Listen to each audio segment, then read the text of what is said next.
ನಮ್ಮ ಗ್ರಾಮಕ್ಕೆ 1986 ದಶಕದವರೆಗೆ ರಸ್ತೆ ಆಗಲಿ, ಬಸ್ ಆಗಲಿ, ವಿದ್ಯುತ್ ಆಗಲಿ ಇರಲಿಲ್ಲ. ನಾವೆಲ್ಲ ದೀಪದ ಬೆಳಕಿನಲ್ಲಿ ಶಾಲೆಯನ್ನು ಕಲಿತಂಥವರು. ನಮ್ಮ ತಾಯಿ ಕಟ್ಟಿಕೊಂಡು ಬಂದಿದ್ದಂಥ ಒಂದು ಸೋಬಾನೆ ತಂಡ. ನಮ್ಮೂರಿನಲ್ಲಿ ಎಲ್ಲ ಹೆಣ್ಮಕ್ಳು ಆ ಸೋಬಾನೆ ಪದಗಳನ್ನು ಹಾಡ್ತಾಯಿದ್ರು. ನಮ್ಮ ತಂದೆ ಅವರು ಅವಿದ್ಯಾವಂತರು, ತಾಯಿನೂ ವಿದ್ಯಾವಂತನೇ. ಅವರಿಬ್ಬರು ನಮ್ಮ ತಂದೆ ಕೋಲಾಟದ ತಂಡಗಳನ್ನು ಕಟ್ಕೊಂಡು ಗ್ರಾಮದ ಜನತೆಗೆ ಮತ್ತು ಅಕ್ಕಪಕ್ಕದ ಗ್ರಾಮದವ್ರಿಗೆ ಕೋಲಾಟ ಕಲಿಸ್ತಾಯಿದ್ರು. ನಮ್ಮ ತಾಯಿ ಸೋಬಾನೆ ಪದಗಳನ್ನು ಹೇಳ್ಕೊಡ್ತಾಯಿದ್ರು.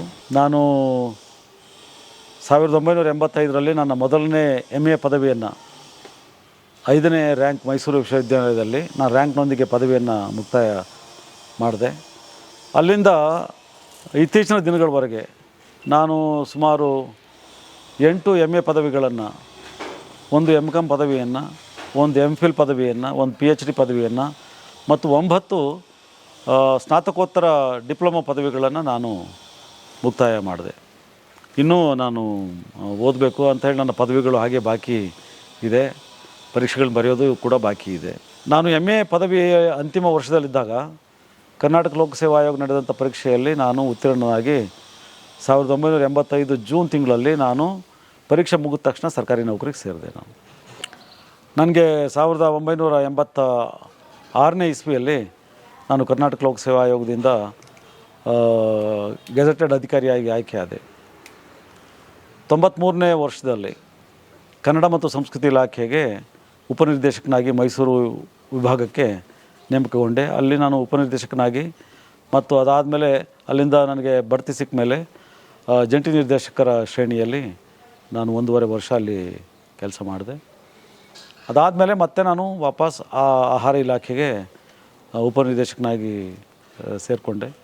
ಆನಂತರ ಜಂಟಿ ನಿರ್ದೇಶಕನಾಗಿ ರಾಜ್ಯ ಆಹಾರ ಜಾಗೃತಿ ಮತ್ತು ತನಿಖಾ ದಳದ ಮುಖ್ಯಸ್ಥನಾಗಿ ಸೇವೆ ಸಲ್ಲಿಸಿ 2022 ಮಾರ್ಚ್ 31ರಂದು ನಾನು 38 ವರ್ಷಗಳ ಸುದೀರ್ಘ ಸೇವೆ ನಂತರ ವೃತ್ತಿ ಬದುಕಿನಿಂದ ನಿವೃತ್ತನಾದೆ.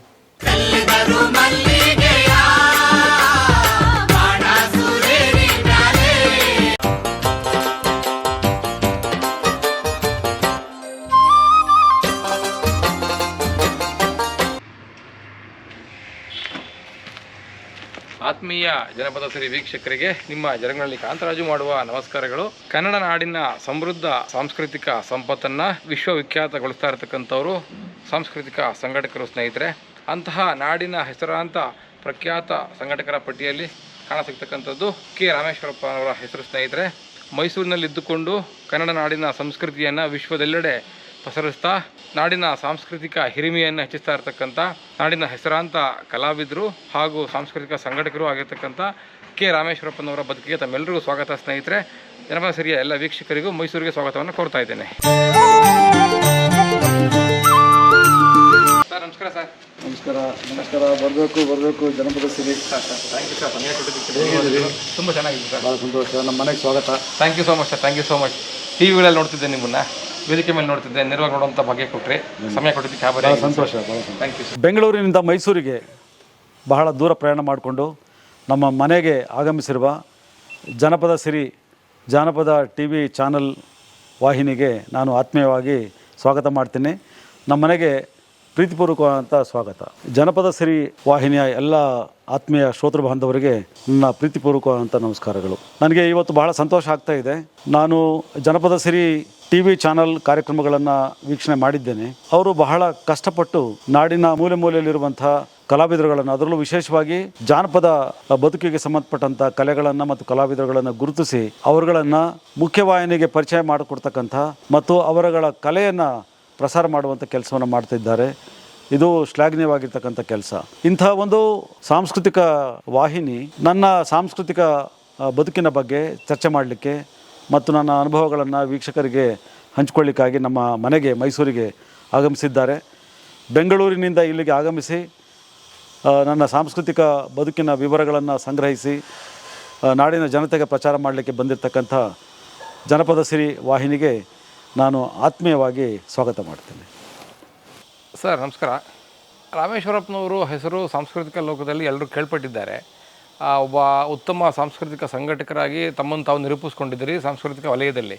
ಯಾರು ತಾವು, ತಮ್ಮ ಹಿನ್ನೆಲೆ ಏನು, ತಮ್ಮ ಮೂಲ ಏನು ಅಂತ ತಿಳಿಸ್ಕೊಡ್ಬೋದಾ? ನಾನು ಮೂಲತಃ ಚಿತ್ರದುರ್ಗ ಜಿಲ್ಲೆ ಹೊಸದುರ್ಗ ತಾಲೂಕಿನ ಗೊಲ್ಲರಹಳ್ಳಿ ಎನ್ನುವಂಥ ಗ್ರಾಮದಿಂದ ಬಂದಿರತಕ್ಕಂಥವನು. ನಮ್ಮ ಗ್ರಾಮ ಅಂಥದ್ದೇನು ಹೆಸರು ಪಡೆದಂಥ ಗ್ರಾಮ ಅಲ್ಲ. ವಾಸ್ತವವಾಗಿ ಹೊಸದುರ್ಗ ಮತ್ತು ಚಿಕ್ಕನಾಯಕನಹಳ್ಳಿ ಕಡುಗಳ ಮಧ್ಯದಲ್ಲಿ ಬರ್ತಕ್ಕಂಥ ಒಂದು ಪುಟ್ಟ ಗ್ರಾಮ. ನಮ್ಮ ಗ್ರಾಮಕ್ಕೆ 1986 ದಶಕದವರೆಗೆ ರಸ್ತೆ ಆಗಲಿ, ಬಸ್ ಆಗಲಿ, ವಿದ್ಯುತ್ ಆಗಲಿ ಇರಲಿಲ್ಲ. ನಾವೆಲ್ಲ ದೀಪದ ಬೆಳಕಿನಲ್ಲಿ ಶಾಲೆಯನ್ನು ಕಲಿತಂಥವರು. ನಮ್ಮ ತಂದೆ ತಾಯಿ ಮೂಲತಃ ಕೃಷಿಕರು ಮತ್ತು ಪಶುಪಾಲಕರು. ವ್ಯವಸಾಯ ಮಾಡಿಕೊಂಡು ಕುರಿ ದನ ಮೇಕೆಗಳನ್ನು ಸಾಕ್ಕೊಂಡು ಜೀವನ ನಡೆಸ್ತಿದ್ದಂಥವರು. ನಾವು ಪ್ರಾಥಮಿಕ ಶಿಕ್ಷಣವನ್ನು ನಮ್ಮ ಗ್ರಾಮದಲ್ಲಿ ದೇವಸ್ಥಾನದಲ್ಲಿ ಮಾಡಿದ್ವಿ ಮತ್ತು ಮಾಧ್ಯಮಿಕ ಶಾಲೆಯನ್ನು ನಮ್ಮ ಊರಿಂದ 3-4 ಕಿಲೋಮೀಟರ್ ದೂರದಲ್ಲಿರ್ತಕ್ಕಂಥ ಬುಕ್ಕಸಾಗರ ಎನ್ನುವಂಥ ಹಳ್ಳಿಯಲ್ಲಿ ನಾನು ಮುಗಿಸಿದೆ. ಆನಂತರ ನನ್ನ ಪ್ರೌಢ ಶಾಲಾ ವ್ಯಾಸಂಗವನ್ನು ನಮ್ಮ ಹೋಬಳಿ ಕೇಂದ್ರ ಶ್ರೀರಾಮ್ಪುರ ಅಲ್ಲಿ ನಾನು ಮಾಡಿದೆ. ನಮ್ಮೂರಿಂದ ಸುಮಾರು 10-11 ಕಿಲೋಮೀಟ್ರ್ ದೂರದಲ್ಲಿ ಆ ಹೋಬಳಿ ಕೇಂದ್ರ ಇದೆ. ನನಗೆ ಒಂದು ಬಹಳ ಸಂತೋಷದ ವಿಷಯ ಏನು ಅಂತ ಹೇಳಿದರೆ, ನಾನು ಪ್ರತಿನಿತ್ಯ 11 ಕಿಲೋಮೀಟ್ರ್ ನಡ್ಕೊಂಡು ಹೋಗಿ 11 ಕಿಲೋಮೀಟ್ರ್ ನಡ್ಕೊಂಡು ನಾನು 7, 8, 9, 10ನೇ ತರಗತಿಗಳನ್ನು ಕಲಿತು ಉತ್ತೀರ್ಣನಾಗಿ ಅಕ್ಷರಾಭ್ಯಾಸ ಮಾಡಿದಂಥವನು. ಅದಾದ ನಂತರ ನನ್ನ PUC ಮತ್ತು BA ಪದವಿಗಳನ್ನು ಹೊಳಲ್ಕೆರೆಯಲ್ಲಿ ಮುಕ್ತಾಯ ಮಾಡಿದೆ. MA ಪದವಿಯನ್ನು ಮೈಸೂರು ವಿಶ್ವವಿದ್ಯಾನಿಲಯದ ಅರ್ಥಶಾಸ್ತ್ರ ವಿಭಾಗದಲ್ಲಿ ಮಾನಸ ಗಂಗೋತ್ರಿಯಲ್ಲಿ ನಾನು ಮುಕ್ತಾಯ ಮಾಡಿದೆ. ಇದು ನಮ್ಮ ತಂದೆ ತಾಯಿಗಳು ಮತ್ತು ನಮ್ಮ ಗ್ರಾಮ ಒಂದು ರೀತಿಯಾಗಿ ಪುಟ್ಟ ಜಾನಪದ ಕಣಜ. ನಮ್ಮೂರಿನಲ್ಲಿ ದೇವರು, ಜಾತ್ರೆ, ಹಬ್ಬಗಳು, ನಮ್ಮೂರಲ್ಲಿ ಮಾಡುವಂಥ ಭಜನೆಗಳು, ನಮ್ಮೂರಲ್ಲಿ ನುಡಿಸುವಂಥ ವಾದ್ಯಗಳು, ನಮ್ಮೂರಿನಲ್ಲಿ ನಡೆಯುವಂಥ ಮೇಳಗಳು ಮತ್ತು ನಮ್ಮ ತಾಯಿ ಕಟ್ಟಿಕೊಂಡು ಬಂದಿದ್ದಂಥ ಒಂದು ಸೋಬಾನೆ ತಂಡ. ನಮ್ಮೂರಿನಲ್ಲಿ ಎಲ್ಲ ಹೆಣ್ಮಕ್ಳು ಆ ಸೋಬಾನೆ ಪದಗಳನ್ನು ಹಾಡ್ತಾಯಿದ್ರು. ಯಾವುದೇ ಸಂದರ್ಭದಲ್ಲಿ ಈ ಸೋಬಾನೆ ಪದಗಳು ಅಥವಾ ದೇವರ ಪದಗಳು ಅಥವಾ ಹುಟ್ಟು ಬೆಳವಣಿಗೆಗಳ ಮಧ್ಯೆ ನಡೀತಕ್ಕಂಥ ಆಚರಣೆಗಳಲ್ಲಿ ಹಾಡ್ತಾಯಿದ್ದಂಥ ಹಾಡುಗಳು ಮತ್ತು ನಮ್ಮ ತಂದೆಯವರು ಕಟ್ಟಿ ಬೆಳೆಸ್ಕೊಂಡು ಬಂದಂಥ ಕೋಲಾಟದ ತಂಡ.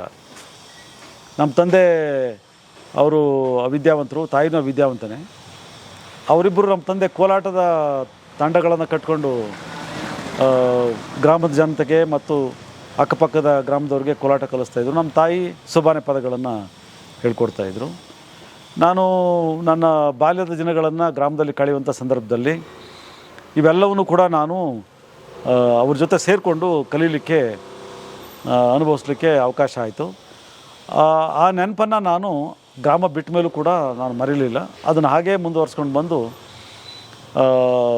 ಮುಂದಿನ ದಿನಗಳಲ್ಲಿ ನಾನು ಪ್ರಪಂಚದ ಅಂದರೆ ದೇಶದ, ರಾಜ್ಯದ ಬೇರೆ ಬೇರೆ ಭಾಗಗಳಲ್ಲಿ ಈ ಸಾಂಸ್ಕೃತಿಕ ವಿಚಾರಗಳು ಹೇಗೆ ನಡೀತವೆ ಅನ್ನುವಂಥ ಹೊಸ ಹೊಸ ಆಯಾಮಗಳನ್ನು ಕಲ್ತ್ಕೊಳ್ಳಿಕ್ಕೆ ಅನುಕೂಲ ಆಯಿತು. ನೋಡಿ, ನನಗೆ ವಿದ್ಯೆಗೆ ಮುಕ್ತಾಯ ಮಾಡಲಿಲ್ಲ. ನಾನು 1985ರಲ್ಲಿ ನನ್ನ ಮೊದಲನೇ MA ಪದವಿಯನ್ನು 5ನೇ ರ್ಯಾಂಕ್ ಮೈಸೂರು ವಿಶ್ವವಿದ್ಯಾನಿಲಯದಲ್ಲಿ ನಾನು ರ್ಯಾಂಕ್ನೊಂದಿಗೆ ಪದವಿಯನ್ನು ಮುಕ್ತಾಯ ಮಾಡಿದೆ. ಅದಾದಮೇಲೆ ನಾನು ನನ್ನ ಓದನ್ನು ಮುಂದುವರಿಸಿದೆ.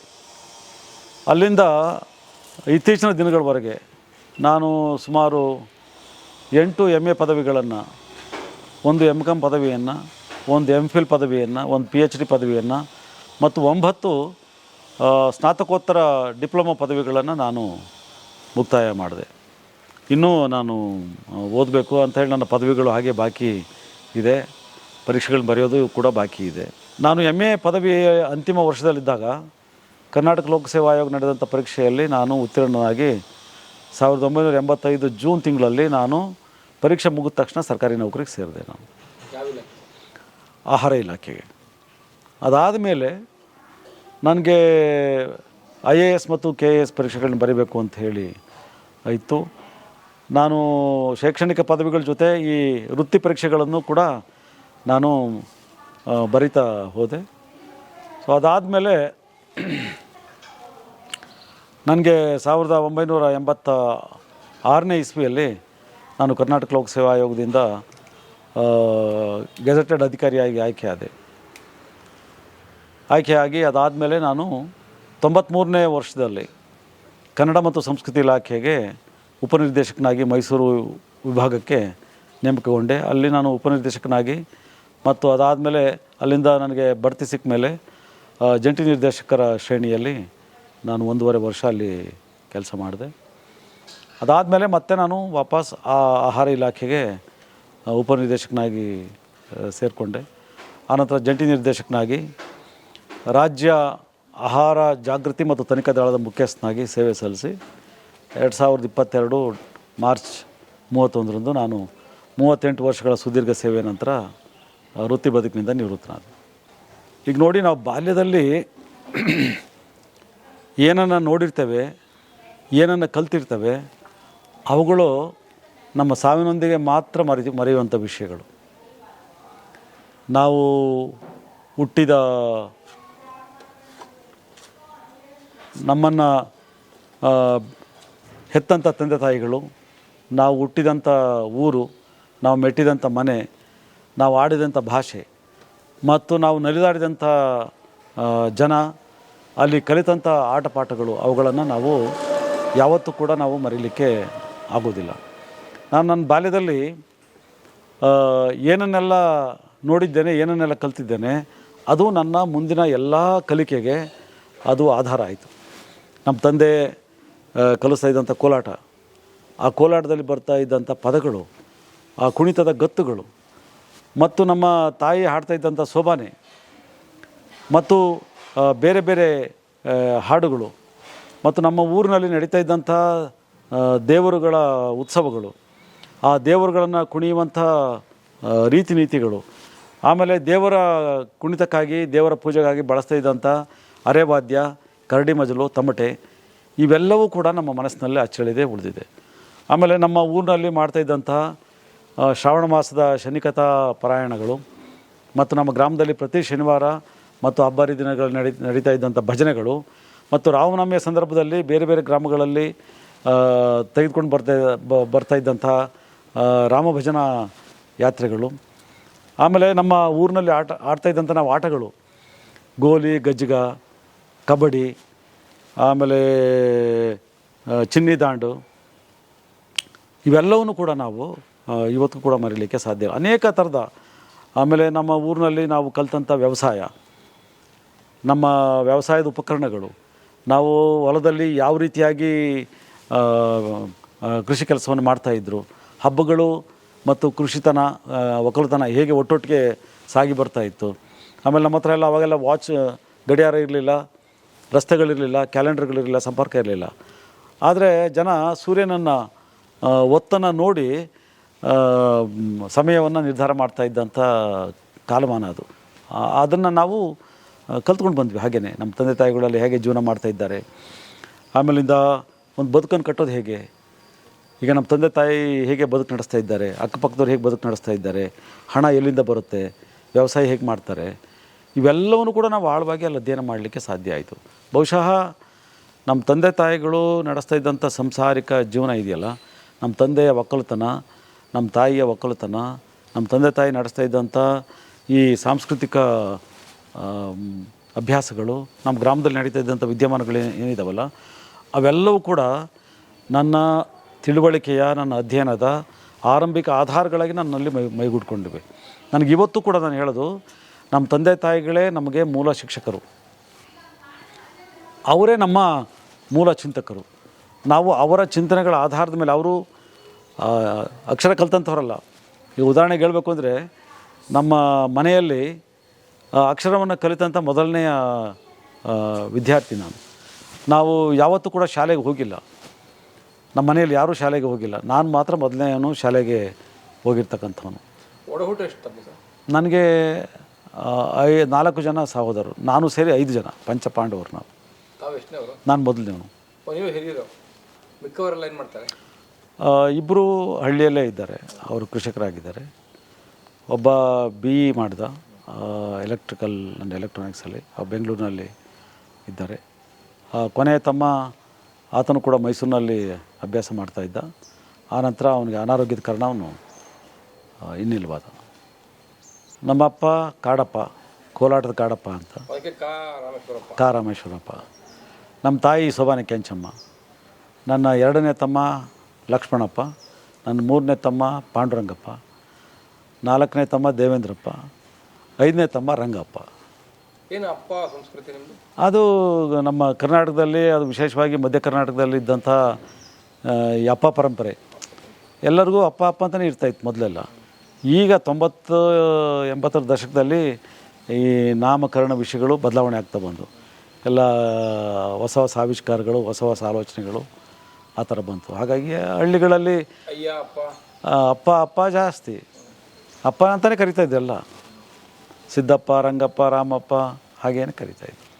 ಮಾನಸ ಗಂಗೋತ್ರಿಗೆ ಬರೋ ತನಕ ನಮ್ಮ ವಿದ್ಯಾಭ್ಯಾಸ ಎಲ್ಲ ಕನ್ನಡ ಮಾಧ್ಯಮದಲ್ಲಿ ನಡೆದಿತ್ತು.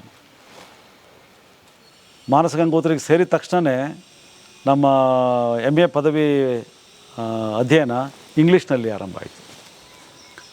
ಮೊದಲ 6 ತಿಂಗಳು ನಮಗೆ ತುಂಬ ಕಷ್ಟ ಆಯಿತು. ಕನ್ನಡ ಮಾಧ್ಯಮದಿಂದ ಇಂಗ್ಲೀಷ್ ಮಾಧ್ಯಮಕ್ಕೆ ಬದಲಾವಣೆ ಆಗ್ತಕ್ಕಂಥದ್ದು. ಮತ್ತು ಅದರಲ್ಲಿ ತುಂಬ ಜನ ಬಾಲ್ಯದ ಶಿಕ್ಷಣದಿಂದ ಹಿಡಿದು ಅಲ್ಲಿವರೆಗೆ ಇಂಗ್ಲೀಷ್ ಮಾಧ್ಯಮದಲ್ಲಿ ಓದ್ಕೊಂಡು ಬಂದಿರತಕ್ಕಂಥವ್ರು ಇದ್ದರು. ಅವ್ರ ಜೊತೆ ನಾವು ಸ್ಪರ್ಧೆ ಮಾಡಬೇಕಾಗಿತ್ತು. ಹಾಗಾಗಿ ಮೊದಲ 6 ತಿಂಗಳು ಕಷ್ಟ ಅನ್ನಿಸ್ತು. ಆನಂತರ ನಾವು ಭಾಷೆಯನ್ನು ಅರಗಿಸ್ಕೊಂಡು ಅವ್ರ ಜೊತೆ ಸ್ಪರ್ಧೆ ಮಾಡ್ತಕ್ಕಂಥದ್ದು ಸಾಧ್ಯ ಆಯಿತು. ಸೊ ಹಾಗಾಗಿ ಭಾಷೆ ಮೇಲೆ ನಮಗೆ ಒಂದು ರೀತಿಯಾದಂಥ ಪ್ರಭುತ್ವ ಅಲ್ಲಿ ಬರಲಿಕ್ಕೆ ಸಾಧ್ಯವಾಯಿತು. ಮತ್ತು ಮಾನಸ ಗಂಗೋತ್ರಿ ಆ ವೇಳೆಗಾಗಲೇ ಅದು ಪ್ರಪಂಚದ ಜ್ಞಾನದ ಬಾಗಿಲು ತೆರೆದಂಥದ್ದು. ಎಂತೆಂಥವ್ರು ಅಲ್ಲಿ ಬಂದು ಹೋಗಿದ್ದರು. ಅಲ್ಲಿನ ವಾತಾವರಣವೇ ಬೇರೆ ಇತ್ತು. ಅಲ್ಲಿ ಇದ್ದಂಥ ಪ್ರಾಧ್ಯಾಪಕರುಗಳು, ಅಲ್ಲಿ ನಡೀತಾ ಇದ್ದಂಥ ವಿದ್ಯಮಾನಗಳು, ಅಲ್ಲಿ ನಡೀತಾ ಇದ್ದಂಥ ಚರ್ಚೆಗಳು, ಇವೆಲ್ಲವೂ ಕೂಡ ನಾವು ಮರೀಲಿಕ್ಕಾಗೋದಿಲ್ಲ. ಹಾಗಾಗಿ ನಮಗೆ ಹೊಸ ಪ್ರಪಂಚದ ಜೊತೆ ಸ್ಪರ್ಧೆ ಮಾಡ್ತಕ್ಕಂಥ ಮತ್ತು ಹೊಸ ಬದುಕನ್ನು ಕಟ್ಕೊಳ್ತಕ್ಕಂಥ ಮಾರ್ಗಗಳನ್ನು ಅದು ತೆರೆದು ಕೊಡ್ತು ನಮಗೆ. IAS ಅಂದ್ರೇನು, KAS ಅಂದ್ರೇನು, ಸ್ಪರ್ಧಾತ್ಮಕ ಪರೀಕ್ಷೆಗಳು ಅಂದ್ರೇನು, ಸರ್ಕಾರಿ ನೌಕರಿ ಅಂದ್ರೇನು, ಅದನ್ನು ತಗೊಳ್ಳೋದು ಹೇಗೆ, ಅದು ಸ್ಪರ್ಧೆ ಮಾಡೋದು ಹೇಗೆ, ಪರೀಕ್ಷೆಗಳನ್ನು ಮಾಡೋದು ಯಾರು ಮಾಡ್ತಾರೆ, ಹೇಗೆ ಮಾಡ್ತಾರೆ, ನಾವು ಹೇಗೆ ಸಿದ್ಧತೆ ಮಾಡಬೇಕು, ಇವೆಲ್ಲವನ್ನೂ ಕೂಡ ನಾವು ಅಲ್ಲಿ ಕಲ್ತ್ಕೊಳ್ಳಿಕ್ಕೆ ಸಾಧ್ಯ ಆಯಿತು. ಹಾಗಾಗಿ ಮಾನಸ ಗಂಗೋತ್ರಿ ಮತ್ತು ನಮ್ಮ MA ಪದವಿ ಇದೆಯಲ್ಲ, ಅದು ನಮ್ಮ ಬದುಕಿನ ದಿಕ್ಕನ್ನು ಬದಲಾವಣೆ ಮಾಡ್ತು. ಈ ಎಷ್ಟು 6 PG, ಒಂದು 7-8 ಡಿಗ್ರಿಗಳು, ಒಂದು 10 ಡಿಗ್ರಿ ಡಿಪ್ಲೊಮಾಗಳು, ಇದೆಲ್ಲ ಯಾಕೆ ಅಂತ? ಅದು ನೋಡಿ, ನಾನು 8 MA ಪದವಿಗಳು, 1 MCom, 1 MPhil, 1 PhD, 9 post graduate ಡಿಪ್ಲೊಮಾಗಳು, ಒಟ್ಟು 20 ಪದವಿಗಳು. ಸರ್ಕಾರದಲ್ಲಿ ಅಷ್ಟು ಪದವಿ ತಗೊಂಡವ್ರು ಏನೋ ಉನ್ನತವಾದ ಹುದ್ದೆ ಇದೆ? ಅದೆಲ್ಲ ಏನಿಲ್ಲ. ಸರ್ಕಾರದಲ್ಲಿ ಒಂದು ಪದವಿ ಸಾಕು. ಒಂದು ಪದವಿ BA ಪಾಸ್ ಮಾಡಿದ್ರು AS ಪಾಸ್ ಮಾಡ್ಬೋದು, KAS ಪಾಸ್ ಮಾಡ್ಬೋದು. ಯಾವುದೇ ಪದವಿ ಶಿಕ್ಷಣ ಎಂಥದೇ ಹುದ್ದೆ ಹೋಗಲಿಕ್ಕೆ ಸಾಕು. ನಿಮಗೆ ಜ್ಞಾನದಾಹ ಅಷ್ಟಿತ್ತು ಅಂತ ನಮಗೆ ಏನು ಅಂತ ಹೇಳಿದರೆ, MA ಮಾಡಿ ಉಪನ್ಯಾಸಕ ಆಗ್ಬೋದು, MA ಮಾಡಬೇಕು ಅನ್ನೋದು ಒಂದು ಹಂಬಲ ಆವಾಗ. ಸೊ ಬೇರೆಯವರನ್ನು ನೋಡಿ ನಾವು ಕೂಡ MA ಮಾಡಬೇಕು ಅಂಥೇಳಿ ಅನ್ನಿಸ್ತಾ ಇತ್ತು. ಅದಕ್ಕೆ ನಾವು MA ಪದವಿಗೆ ಅಂಥೇಳಿ ಸೇರಿದ್ದು. ಸೊ ಅದಾದಮೇಲೆ ಅದೇ ಸಾಕಾಗೋದಿಲ್ಲ, ಇನ್ನೂ ಭಾಳ ಬೇಕಾದಷ್ಟಿದೆ ಅಂಥೇಳಿ ನಾನು ಹೇಳಿದೆ. ಮಾನಸ ಗಂಗೋತ್ರಿಗೆ ಬಂದಮೇಲೆ ನಮಗೆ ಈ ಸಂವಿಧಾನ ಅಂದ್ರೇನು, ಕಾನೂನು ಅಂದ್ರೇನು, ಮಾನವನ ಹಕ್ಕುಗಳಂದ್ರೇನು, ಕರ್ತವ್ಯ ಅಂದ್ರೇನು, ಇವೆಲ್ಲ ನಮಗೆ ಅರ್ಥವಾಯಿತು. ಆಮೇಲೆ ನನಗೆ ಮನಸ್ಸಲ್ಲಿ ಒಂದಿತ್ತು, ನಮ್ಮ ವಂಶದಲ್ಲಿ ಯಾರೂ ಓದಿಲ್ಲ, ನಾವು ಓದ್ತಾನೇ ಇರ್ಬೋದಲ್ವ ಅಂತ. ಆಮೇಲೆ ನನಗೆ ಬಾಬಾ ಸಾಹೇಬ್ ಅಂಬೇಡ್ಕರ್ ಅವರು ಬದುಕು, ಅದು ನಮ್ಮ ಮನಸ್ಸಿನಲ್ಲಿ ಅಚ್ಚಳಿಯದೆ ಉಳ್ಕೊಳ್ತು. ಅವು ಅಂಥವರ ಹೋರಾಟದ ಮುಂದೆ ನಮ್ಮದೇನು ಅಲ್ಲ ಅಂತ ನಮ್ಗೆ ಅನಿಸುತ್ತೆ, ಈಗಲೂ ಅನಿಸುತ್ತೆ ನನಗೆ. ಅವರ ಹೋರಾಟದ ಮುಂದೆ ನಮ್ಮದೇನು ಅಲ್ವೇ ಅಲ್ಲ, ಅವರ ಜ್ಞಾನದ ಮುಂದೆ ನಮ್ಮದೇನು ಅಲ್ವೇ ಅಲ್ಲ, ಅವರ ಸಾಧನೆ ಮುಂದೆ ನಾವೇನೂ ಅಲ್ವೇ ಅಲ್ಲ. ಆದರೆ ಅವರ ಹೆಸರಿನಲ್ಲಿ ನಾವು ಏನಾದರೂ ಮಾಡಲಿಕ್ಕೆ ಪ್ರಯತ್ನ ಮಾಡಬೇಕಲ್ಲ ಎನ್ನುವಂಥದ್ದು ಅಷ್ಟೇ. ಏನು ಪಡ್ಕೊಂಡಿದ್ದೀರಿ ಇಷ್ಟು ಪದವಿಯಿಂದ, ಇಷ್ಟು ವಿದ್ಯಾರ್ಜನೆಯಿಂದ? ಇಷ್ಟು ವಿದ್ಯಾರ್ಜನೆಯಿಂದ ಬಾಬಾ ಸಾಹೇಬ್ ಅಂಬೇಡ್ಕರ್ ಹೇಳಿದ್ರಲ್ಲ, ಶಿಕ್ಷಣ ಅಂದರೆ ಜ್ಞಾನ, ಸಂಘಟನೆ ಅಂದರೆ ನಿನ್ನನ್ನು ನೀನು ಸಜ್ಜುಗೊಳಿಸ್ಕೋಬೇಕು. ಒಂದು ಸಂಘಟನೆ ಮಾಡು ಅಂದರೆ ಎಲ್ಲರೂ ಸೇರಿಸ್ಕೊಂತಲ್ಲ, ನೀನು ಸಂಘಟನೆ ಆಗು ಅಂದರೆ ನೀನು ಸಿದ್ಧನಾಗುವಂಥ. ಇದೊಂಥರ ಭೂಮಿ ಕೃಷಿಯನ್ನು ಏನು ನೇಗಿಲ ಹೊಡೆದು ಮಣ್ಣನ್ನು ಹದ ಮಾಡಿ ಬೀಜ ಬಿತ್ತಿದ ಹಾಗೆ. ಅವ್ರು ನೋಡಿ, ಜ್ಞಾನ, ಶಿಕ್ಷಣ, ಸಂಘಟನೆ ಅಂದರೆ ಸಂಘಟಿತನಾಗು, ಸಜ್ಜಿತನಾಗು, ಆಮೇಲಿಂದ ಹೋರಾಟ ಮಾಡು ಅನ್ನುವಂಥದ್ದು. ಹಾಗಾಗಿ ನಮ್ಮಲ್ಲಿ ನಾವು ಗಳಿಸ್ಕೊಂಡಂಥ ಜ್ಞಾನ ಇದೆಯಲ್ಲ, ನಾವು ಯಾವುದೇ ಸಂದರ್ಭವನ್ನು ಯಾರನ್ನಾದ್ರೂ ಕೂಡ ನಾವು ಎದುರಾಗಿ ಮೆಟ್ಟಿ ಹೋರಾಟ ಮಾಡಿ ನಾವು ಬದುಕ್ಬೋದು ಎನ್ನುವಂಥ ಶಕ್ತಿಯನ್ನು ಕೊಟ್ಟಿದೆ ನಮಗೆ. ಮಾತನಾಡಣ್ಣಯ್ಯ ಮಾತನಾಡ